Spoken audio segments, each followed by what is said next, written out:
Today we're talking to Michael Ventura about museums and what they mean to him and how he thinks they can be useful to others. So take it away, Michael. Well, I got this idea because I've been looking back on well how my sensibility was formed, because uh, that happens subtly over the years, and you can lose track. And I remembered when it's 1969, and I'm working as a typesetter at a outfit called Photocomp, and it's in the basement of one of the big Radio City Rockefeller Center buildings.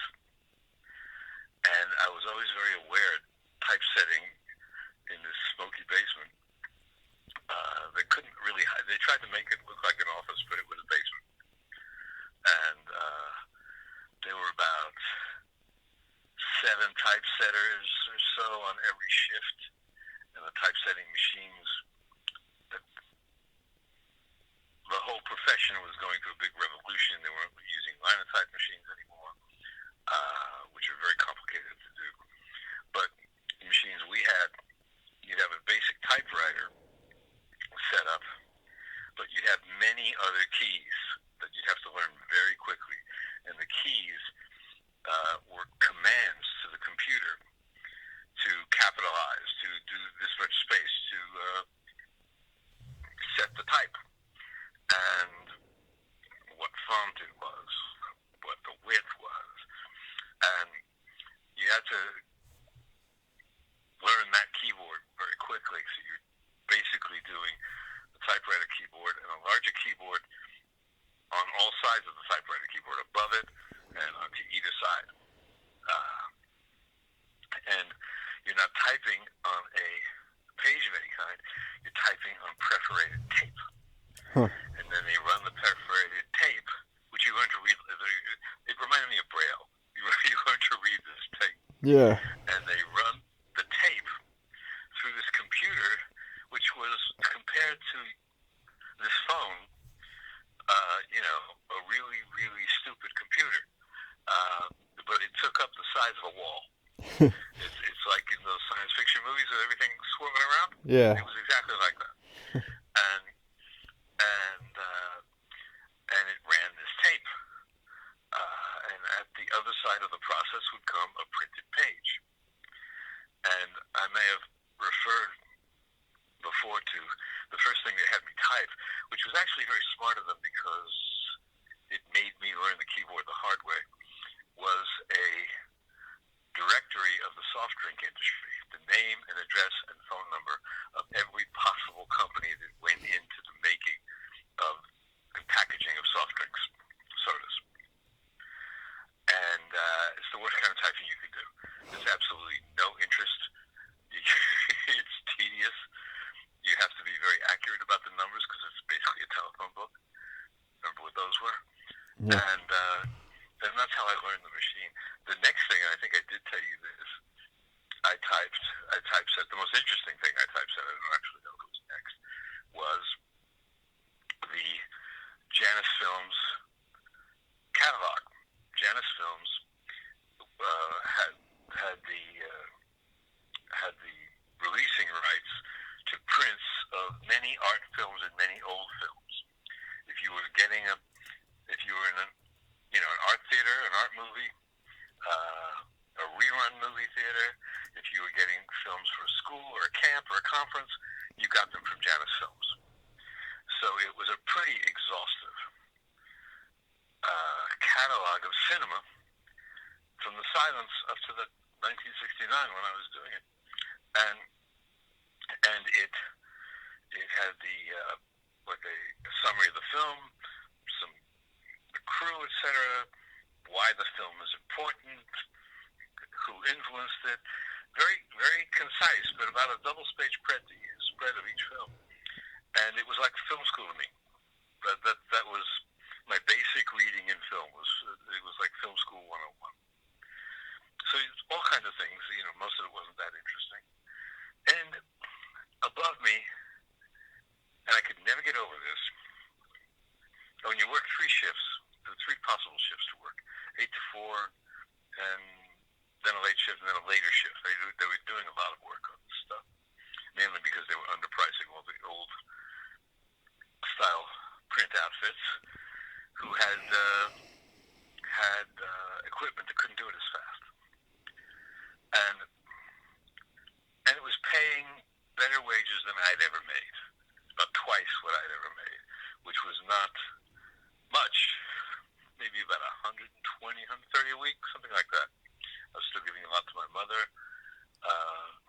but it was more money than I'd seen. And you're in the basement, and I was always aware of this enormous building right over my head. I just couldn't shake the feeling that we were in the bottom. I mean, the bottom. You had to take the elevator down from the first floor, about 3 floors, and that's where we were. And the sense of being near Manhattan, and when the subway would go by, which was pretty close, it's rumbling underground, and we're underground too, and it's rumbling, and you realize that vibrations going up the building, but people on the upper floors aren't feeling it all. So that was the environment, and working with interesting people, because only interesting people were smart enough to do this kind of work, learn a keyboard that complex, have a sense of the spelling and the sentences and all this. And so there were Haitian refugees who were intellectuals run out by the Haitian dictatorship. There were actors in between gigs, those kind of folks. And so it was an interesting place to work. It was hard work, 8 hours plus the 1 hour lunch in there. And I realized that we were on 6th Avenue. That was where the entrance was to the building. The way I went in, it wasn't the main entrance.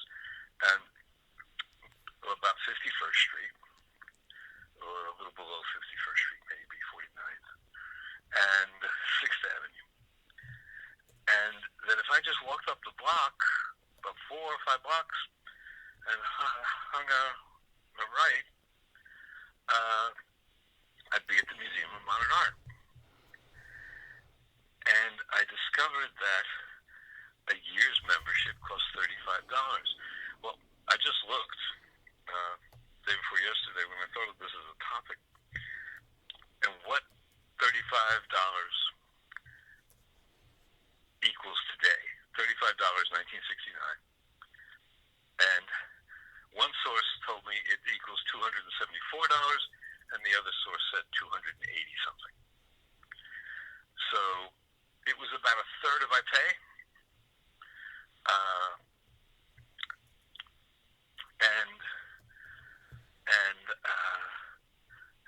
So it was a lot of money for a working stiff. But I wanted to get a membership because it was $2 or $3 a day to go in if I just wanted to mosey down there. So I got the membership. I put money aside for a few weeks. I got the membership. And it was so interesting to be able to just go in, quote unquote, for nothing. Now, this takes a little background. The New York City I grew up in from 1945 to when I left the East in 1972 was still the New York City that was really built around immigration. They were first generation immigrants from Puerto Rico that had begun in the 30s, but the city was full of, for instance, with Italians, people who learned English from people who learned English. My mother didn't learn English until she came from Sicily when she was about 11 years old and went to school. My father was born in Italian East Harlem, as they used to call it, but he didn't learn English until he went to first grade because Sicilian dialect and Italian were all you heard in Italian East Harlem. So there were, an enormous amount of Italians, Eastern Europeans, Irish, the main bunch of immigrants that had come, say, between about 1885 and when they cut off immigration from ethnic sort of countries in 1924. And, I mean, literally, it's not an exaggeration that until I was about 12, 13, I did not know any Protestants. Yeah. Everybody I knew was Catholic and Jew. Yeah, pretty And, much me too. and everybody ended, the names ended in a vowel or an if, you know. And so New York had become this huge center of teaching people, enculturating people, not necessarily to be Americans, but to be New Yorkers, to be literate enough to do all kinds of work, because in those days, you did not go from the third grade to the fourth grade unless you could do the third grade work, no matter who you were. And, you had to study enough not to get left back, because people did get left back. The teachers thought nothing of leaving kids back if they hadn't learned the basic stuff. And it was preparing a workforce. And at the same time, the Metropolitan Art Museum of New York was beginning in the 19th century, was a world-class museum. The only museums that equal it were in Paris, London, Madrid, and Rome. There were the eons of art, way back to the Egyptians. You could walk into an Egyptian tomb. They looted the Mediterranean thoroughly and had the money to do it. Every phase of European art, from the Middle Ages to the present, was there. They had an incredible collection of Impressionists, of Rembrandt, of anything you could think of, and it was free. It was free to anybody. A ragamuffin kid of 10 years old could walk in there with his ragamuffin little brothers and look at everything. And if you didn't cause a ruckus, you didn't get thrown out. And the Met had a cafeteria that was reasonably priced, just like the diners. It wasn't more expensive than that. Now, the modern was much newer. It started in the 30s, when people realized modern art was seriously different from what had come before. Beginning sort of with the Impressionists, the Post-Impressionists. And the modern had begun in the 30s collecting this art. And it was the single best collection of the various kinds of modern art in the world. I don't know if it still is, but it was. Now, I wasn't really conscious at the time of this, because in New York City at the time, talking 1969, it was the biggest city in the world. Now, if you're just counting New York City instead of Greater New York, as they call it, it's not even in the top 20 of the biggest cities in the world. But it was the biggest city in the world, 8 million people. And you expected it to have the best stuff, because it usually did. And in terms of culture and all that, American theater was basically New York City theater. Sometimes that was good, sometimes that was bad, and the tickets were not prohibitive. If you really wanted to, you could save, a working stiff could save enough money to go sit in the bleachers. Same thing with music. The Metropolitan Opera House, the great music of Europe, of classical music, came to New York City. And maybe they went elsewhere too sometimes, but they always came to New York City. And its symphony orchestra, there wasn't any Lincoln. The Lincoln Center had just been built, actually. It's not true there wasn't any Lincoln Center. It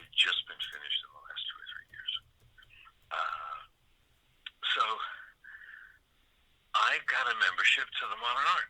I'd heard of Picasso and all these people, because you just did. But, and I would spend my lunch hours. I usually had the 8 to 4 shift.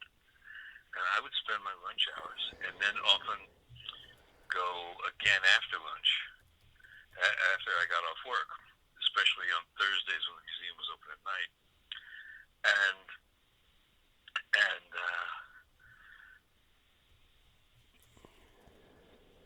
take my lunch at the Modern Art. It was a very reasonable, again, not high price, not even middle class priced. It was a reasonably priced, small cafeteria style, right adjacent to the Modern Art Sculpture Garden, where you had Rodin and Brancusi and Picasso's she-goat sculpture and Matisse's bas-relief nudes. And for under $1, you could get a good bowl of soup with bread and tea. And if you wanted to get a little more expensive, a sandwich for another 40 cents, 50 cents maybe. That ran steep. That was a little steeper than diners, where you could get the same thing for maybe 75 cents. But it was good food, and if I was careful, I could afford it. And I could pick my own lunch hour. I could take an hour off anytime during my 8 hours, so I could go before or after the rush. And I'd spend about 15 minutes eating my lunch, and I'd walk around the museum. And so I had the opportunity to absorb some incredible art. Now, this is before Google, where you can get, an impression. It's not like seeing the real thing, but you can get an impression. Before smartphones, before all that kind of stuff.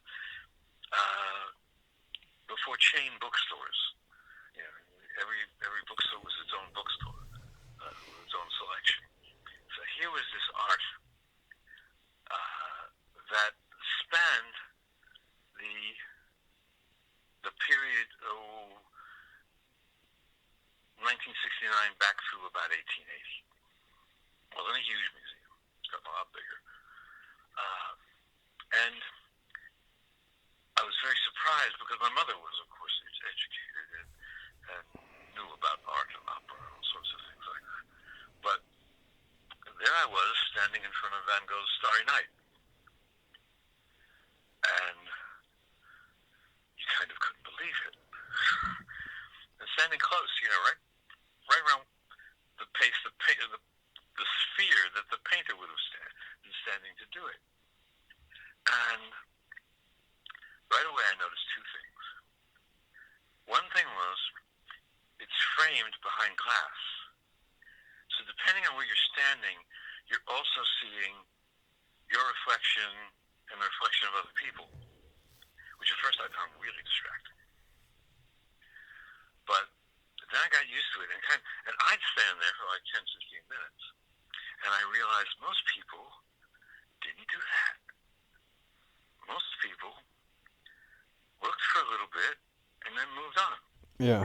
And I kind of timed them in my head, because I don't like wearing a watch. And if they stayed for a minute and a half, that was a long time.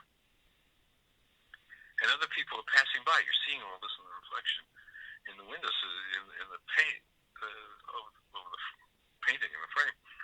And so it doesn't look like you're staring at anybody. You're just standing, tastefully. I wasn't standing right in front of it, hogging it. I'm off to one side. And other people are just passing by. And I'm thinking, what do they think this is, a cafeteria? It's weird. They're moving around like it's a cafeteria. Or people, and also these were people mostly dressed quite a bit more expensively than me. These were women, even if it's casually, wearing more money than the women I knew could wear. Because art is, unfortunately, isn't made as a class thing, but becomes a class thing as soon as somebody puts a dollar sign on it. And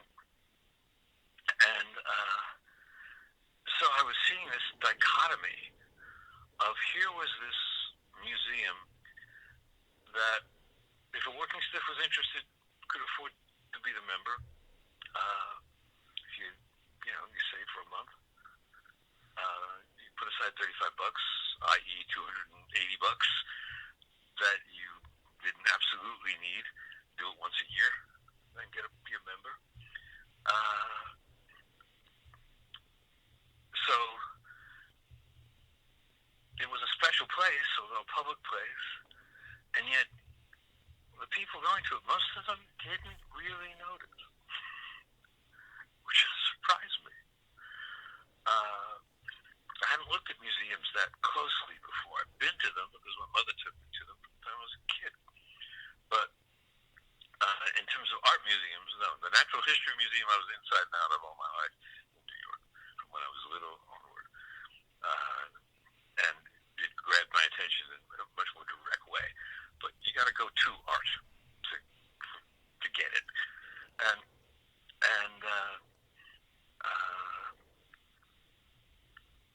so the Kandinskys, for instance, I'd never been interested in abstract anything. And there were these two Kandinskys beside each other on a wall. They were long and narrow-ish, maybe like a foot and a half wide, and maybe 4 feet long. And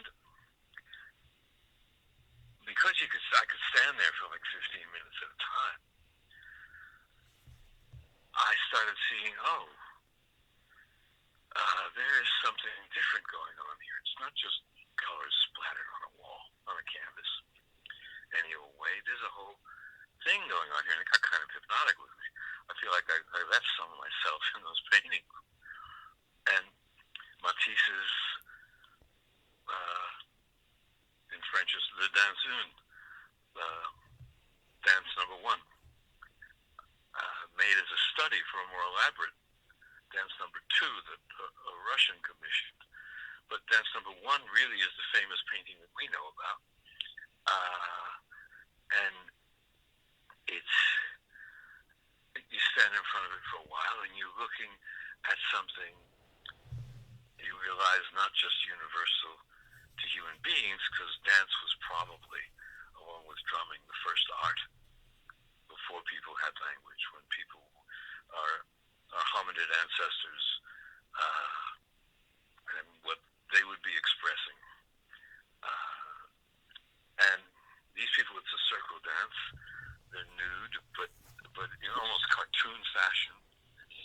Female, but again, in almost cartoon fashion. There's nothing lascivious about it.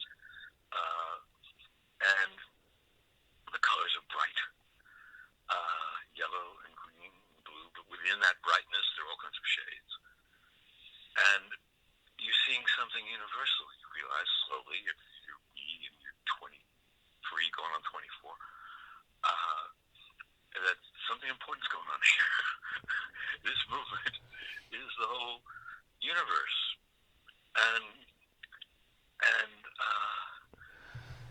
Yeah, Kandinsky, he actually wrote a couple of books about the spiritual aspect of his art that were quite detailed in use of color and all that as relates to different metaphysical concepts. Yeah, he didn't just throw it on the canvas. He thought a lot about what he was doing. I'm very glad to hear that.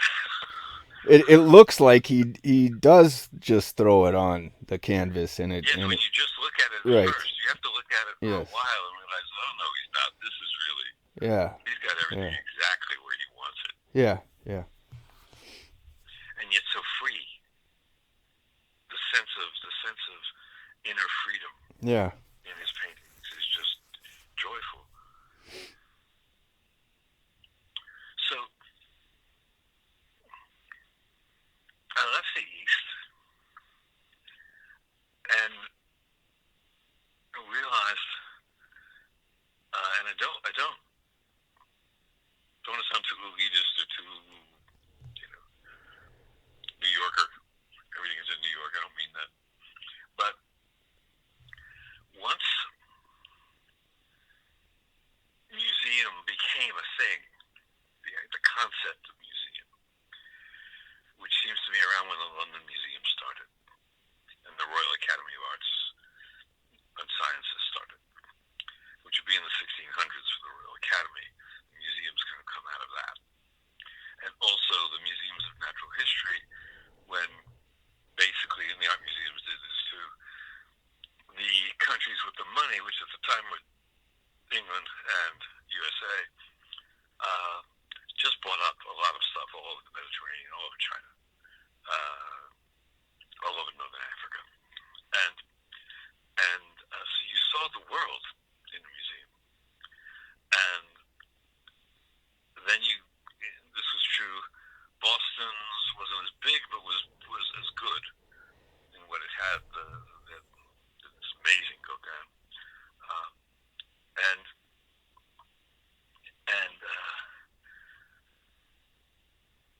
the Western cities came later and relate to the party.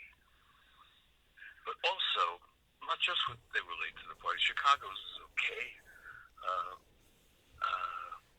But when you got into the West, it became more about money and less about the ideal that was in the Eastern cities of making art and science available to the people. So in Los Angeles, their art museum that I can't remember the name of, that's on La Brea, Yeah. the La Brea Tar Pits. Yeah. I was shocked that there was only one evening that it was free, because working people can't come then. Yeah. They're feeding their families. I was shocked that the Getty was on a mountaintop, Right. you know, On PCH. far from where working people live, and you gotta go for miles to get there. If you don't have a car, just exactly how are you going to get there? It'll take you hours. Yeah. And once you get there, it's okay. It's free, as I understand it. Maybe it's changed, but when I was there. But you have to make an appointment to go, blah, blah, blah, blah. You know, my mother would go, come on, let's go to the museum. Yay, the museum. And we all pile on the subway and go. So it's very class structured. Well, to be fair, we would go probably twice a year on field trips for the schools, right? So right. There's that. Yeah. And that's better than nothing, a lot better than nothing. Yeah. You know, it is necessary to be fair. But there wasn't that egalitarian thing right. that art was for everybody. Yeah. Well, in the 70s, that changed in New York City. There was a big controversy about it, 70s and into the 80s, when the Met started charging money. And because it never had. Yeah. And the way they finally worked that out was, if you lived in New York City or New York State, you could go to the Met anytime and give a donation, and the donation could be anything you wanted. But if you were coming into the city from elsewhere, you paid a hefty ticket, and now you have to, you're slotted the time that you can be there. So you can't spend the day at the museum. You're slotted the time. I doubt they police it and throw people out, but in any case, you're slotted the time when you can come, and time how long you can stay. So all of that's changed. But while I'm on museums, and before I get back to some of what I was originally going to talk about, there are good museums that do not cost a lot to be a member in mid-sized towns. Santa Barbara has a museum that doesn't have masterpieces, but does have some good Yeah, they stuff. what was 1 day a week it was free. I'm not sure if it's what's going on now. Another thing is that as far as libraries go, I know that they've actually shut down the Long Beach library. You can only order books at the door and have them bring them to you because the homeless situation is so bad. So I think Right. that there's a factor there too where like those free days at the museums, I think they're having problems with that too, Hmm. right? So yeah. And I know Sacramento has a lovely museum called the Yeah. Crocker, uh, where again you're not going to find masterpieces of artists whose names you know, but there's a lot of good stuff. Jazz and I, when we lived near there, we became members, but it's not an expensive fee to get in. But there's a lot of stuff to walk and see several times. Uh, but going back to me at the modern, in those days they had three enormous panels of the water lilies by Monet. Now these were painted, interestingly enough. He painted many panels of the water lilies, huge. They're like 13 feet long and 4 or 5 feet high. Uh, between these were made between 1914 and 1926 when he died. His eyesight was failing. A lot of them were painted.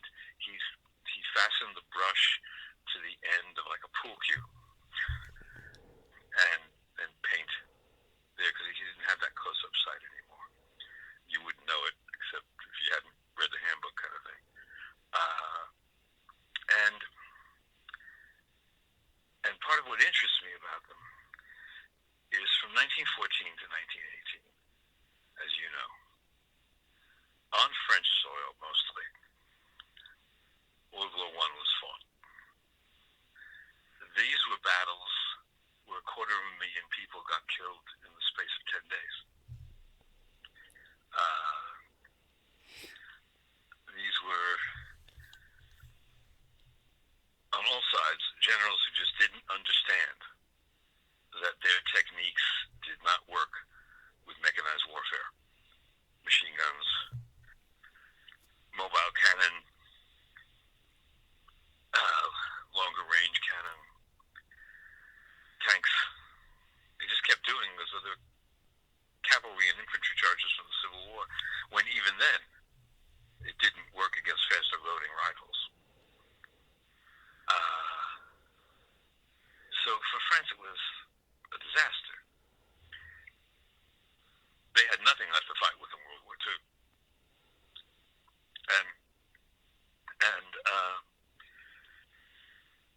and for the entire Western cultural sense of progress that had been so giddy almost at the end of the 19th century, the beginning of the 20th.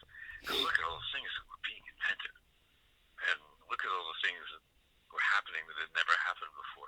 You could have vertical cities because you had new kinds of steel. Cities could go up. They could never do that before. They didn't have steel enough that could hold that kind of uh, weight. You had these incredible Titanic-sized ocean liners. One of the reasons the Titanic was such a cultural shock across the world is that ocean liners were at the peak of technology at that time. Buckminster Fuller talks about that, where you had escalators, elevators, air conditioners, all kinds of things we take for granted were invented originally for ocean liners. And electric lights in the rooms, all of it. And when that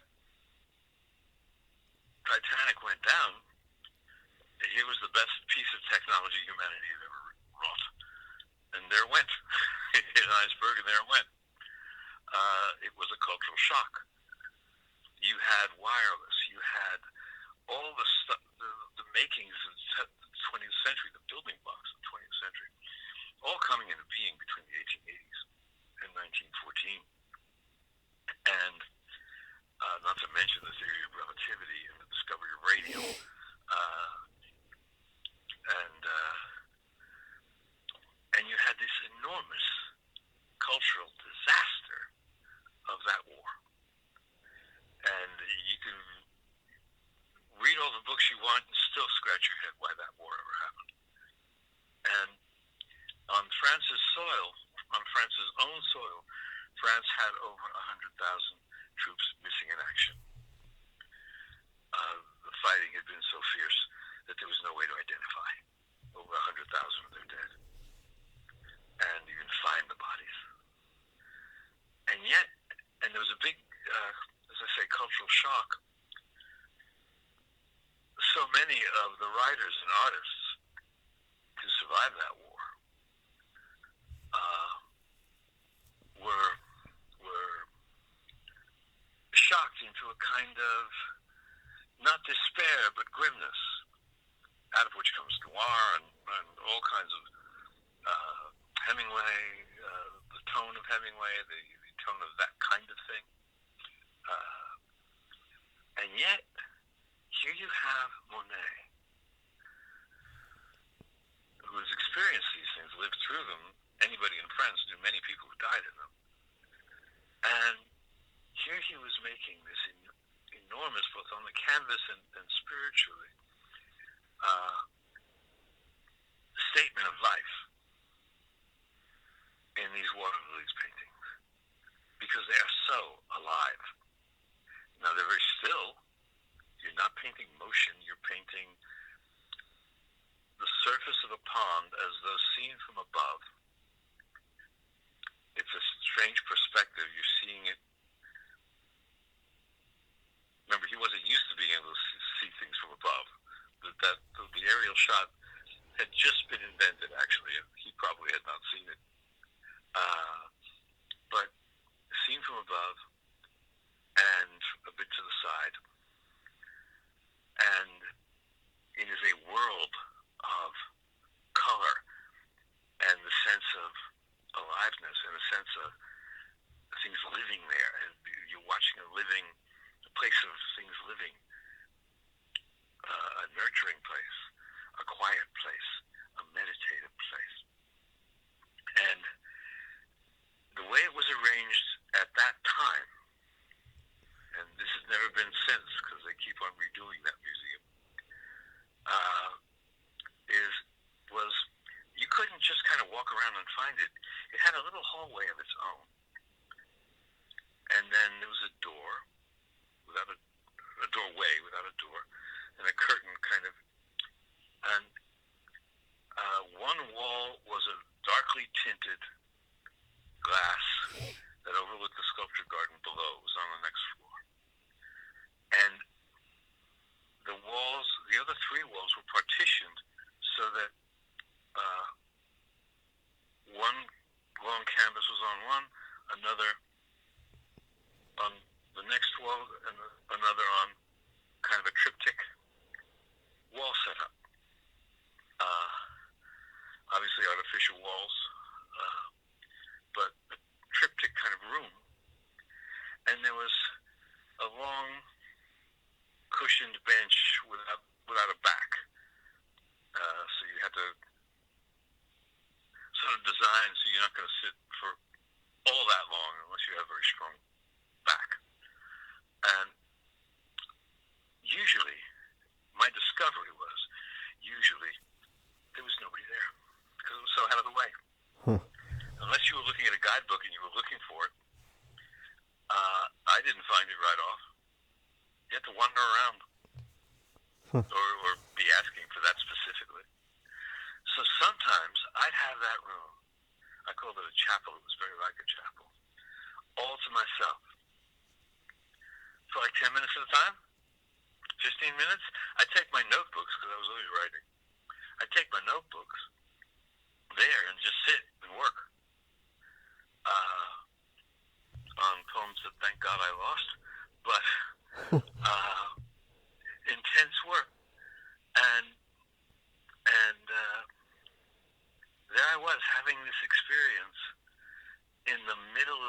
holiday Manhattan, and it felt illicit because I'd be there alone.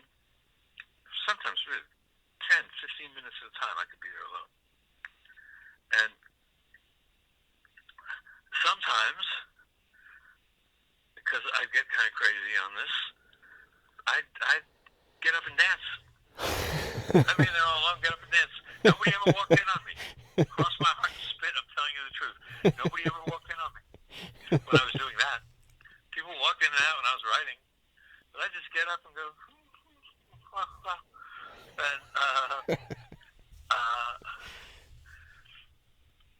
and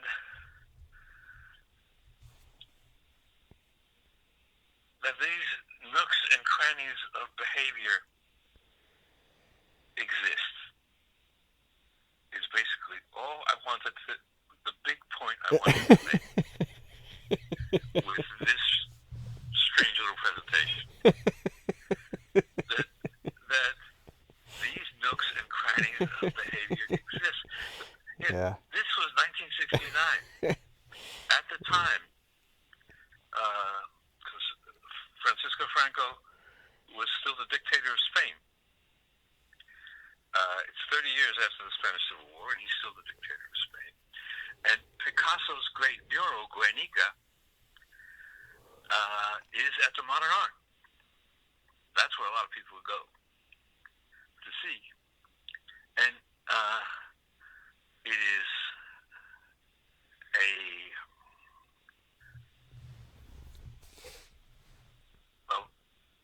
scene of violence, but done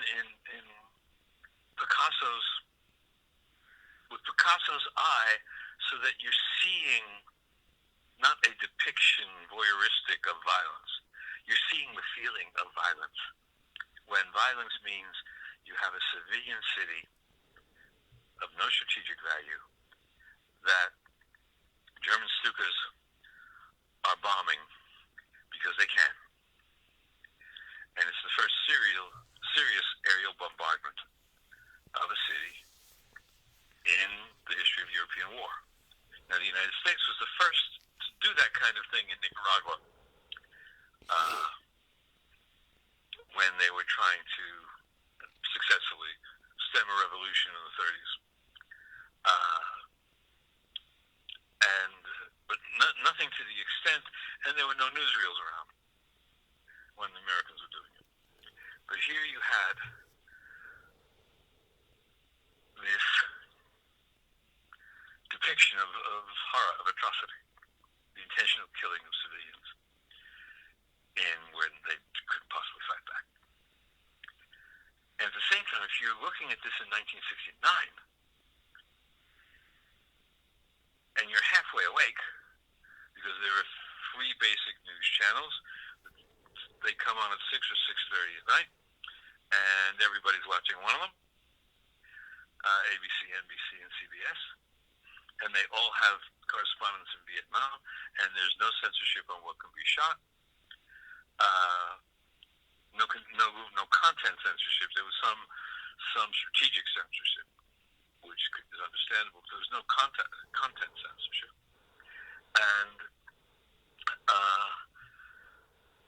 And you know that at that time, the Nixon administration is carpet bombing basically farmers with B-52s, immeasurably more powerful than Stukas, in North Vietnam, Cambodia, and Laos, countries that have not the vaguest possibility of hurting us.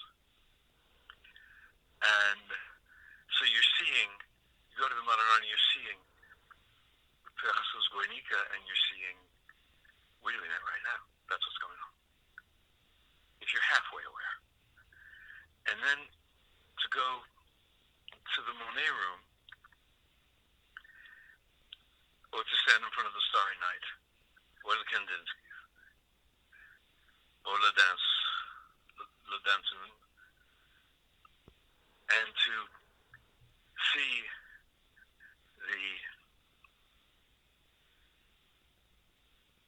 the life of life, to see that these artists, and any artist who's really doing what they're doing. Was Pastor like said, keeping life alive,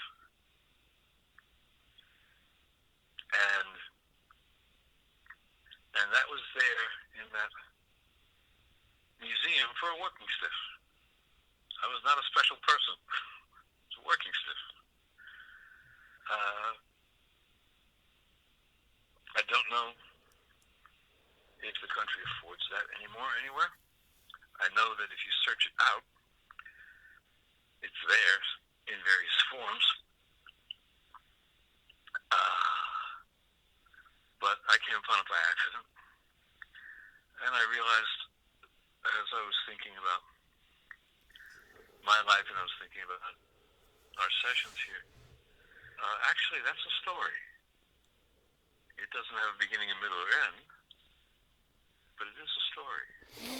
It takes a certain attention span to be able to appreciate an art museum or just a painting in itself. And I think that the general attention span of the population has been decimated in the past 40 years, and it's my theory that the pacing of television shows has quickened so much in the past 40 years.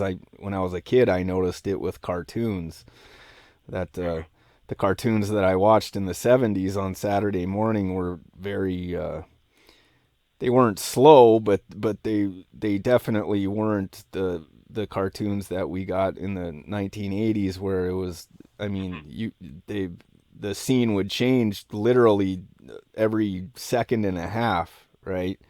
And I think that contributed more than anything to that syndrome, the what do you call it, the attention deficit syndrome. Yeah, the quick editing and the quick cutting of television, I think, contributed to that. And then the that also contributes to people not reading. That also extends your attention span, right? And I think that's a big part of going to the museum, is being able to gain, not looking for stimulation, but a connection rather than stimulation, right? And most That's people exactly are right. looking for stimulation or escape, or yeah. And that's not what the artists were trying to get across. They weren't trying to Right. stimulate you. They were trying to interpret divinity or connect with you in a a kind of universal brotherhood space of divinity. Yes. And that and also I I think that the intellectual in the 19th century changed in the next century from being somebody who interprets divinity for the masses, to somebody who tears apart divinity, or in, describes the material world. It and I think that also the artist changed in that sense. That the artist became someone that interprets the external world and the objective world, instead of interpreting the subjective. I think there's a lot of truth to that. Yes. Yes.